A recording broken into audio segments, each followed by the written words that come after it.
સામેવાળી ટીમને 6 દડામાં 36 રન જોઈ છે તો છેલ્લી ઓવર કોણ નાખશે? હાલો કાંઈ વાંધો નહીં, નાખી લેતો ઓવર. મને તારી પર વિશ્વાસ છે. કેપ્ટન, હું તમારો વિશ્વાસ નહીં તૂટવા દઉં.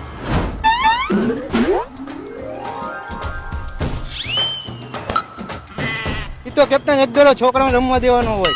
કાંઈ વાંધો નહીં. ઈ તો કેપ્ટન કમરમાં દુખતું હતું એટલે હવે નહીં છક્કો લાગે. ઈ તો કેપ્ટન બૂટની વાદરી ખુલી ગઈ ને એટલે હવે નહીં લાગે. ઈ તો બેટ્સમેન તાકાત વાળો એટલે હવે જોઈ ને દાંડિયા કાઢ નાખું દાંડિયા. હવે શું છે? હાથમાં પરસેવો ઓળી ગયો એટલે દડો લપટી ગયો એટલે હવે નહીં લાગવા દો. આખરી ગેંદ. આ ક્યાં ગયો?